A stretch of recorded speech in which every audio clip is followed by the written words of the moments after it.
अस्सलाम वालेकुम नाज़रीन, नांदेड़ उर्दू न्यूज में आपका इस्तकबाल है। चलिए जानते हैं आज की खबर। नांदेड़ जिला कांग्रेस कमेटी के कारगुजार सदर राजेश पावड़े की जानिब से शहर के ITI चौक पर महाराष्ट्र की रियासती हुकूमत के खिलाफ एक एहतजाजी धरना रखा गया था। इस धरने में नांदेड़ के MP वसंत चौहान समेत शहर जिला कमेटी के अहदेदारान और कांग्रेस के वर्कर्स बड़ी तादाद में मौजूद थे।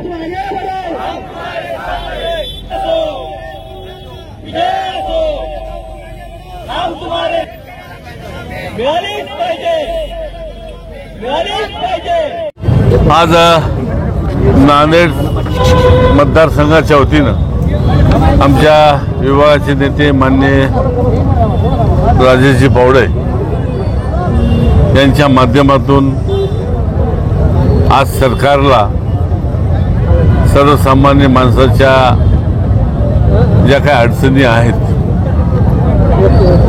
या सरकारने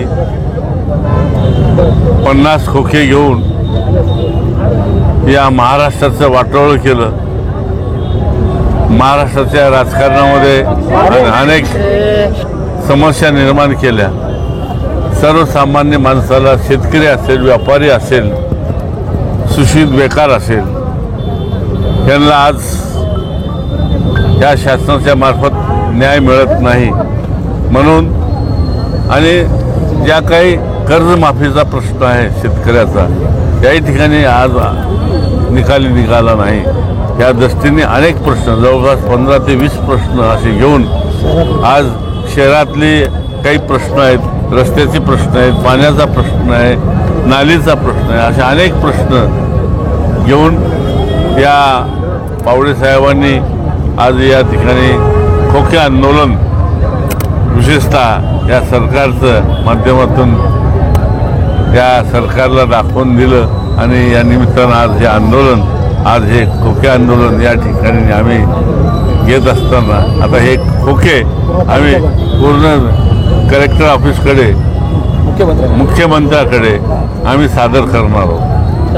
आज 9 अगस्त को हमारे महाराष्ट्र प्रदेश कांग्रेस के नेता आदरणीय नाना पटोले साहब और हमारे कांग्रेस कमेटी के जिला अध्यक्ष उन्होंने और अपने खासदार वसंतराव चौहान साहब उनके सूचना के अनुसार उनके नेतृत्व में आज का जो खोके आंदोलन है हमने ITI पे रखे वाला है। इस खोके आंदोलन का यही एक ही मकसद है कि ये सरकार जो गरीबों को तकलीफ दे रही है, सामान्य लोगों को तकलीफ दे रही है, शेतकरी काश्तकारों को तकलीफ दे रही है, ये सरकार का अधिकार करने के वास्ते ये जो खोके आंदोलन है, ये खोके हर नगर में, हर गांव में ये खोके जाएंगे और ये खोके का मतलब एक ही है, ये खोके में हर लोगों की जो तकरार है, समस्या ये खोके में डाली जाएगी और ये समस्या हम खासदार साहब के हाथ से, नाना पटोले के हाथ से हम मुख्यमंत्री के पास पहुंचाने वाले हैं। और हमारी एक ही मांगनी है कि ये हमारी मांग है कि शेतकरी की काश्तकारों का कर्ज माफ़ी होना चाहिए।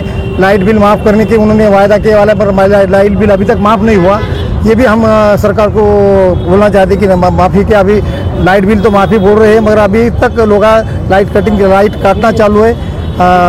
इलेक्ट्रिक मोटर का पंप जो लाइट बराबर व्यवस्था नहीं है, इसका भी हम निषेध करते हैं। और आपको यही हम सरकार से कहना चाहते हैं कि आने वाले दिनों में ये कर्ज माफ़ी नहीं हुई तो ये सब काश्तकार, गरीब लोग, शेतकरी लोग और नांदेड़ शहर के लोग जो भी है, शहर के भी समस्या बहुत है। खड्डे बुझाए वाले नहीं है, खड्डे हर जगह खड्डे है, जैसे कि तालाब के वैसे खड्डे हुए वाले हैं। और सरकार तो कोट्यावधि रुपये का खर्चा बताती है मगर ये काम बराबर नहीं हो रहे, इस काम धिक्कार करते हैं। और ये इस हिसाब से हम सरकार को ये कहना चाहते हैं कि आने दिनों में इन्होंने काम किया नहीं तो हमको इनके प्रतिनिधियों को शहर में रहो या खेड़े पाड़े में हम घूमने नहीं देंगे। अस्सलाम वालेकुम, मैं अखिल मिर्जा। हमें उम्मीद है कि आपको हमारा चैनल अच्छा लगता होगा। लेटेस्ट न्यूज अपडेट के लिए देखते रहे नांदेड़ उर्दू न्यूज। और न्यूज के पसंद आने पर लाइक, शेयर और सब्सक्राइब करना ना भूलें।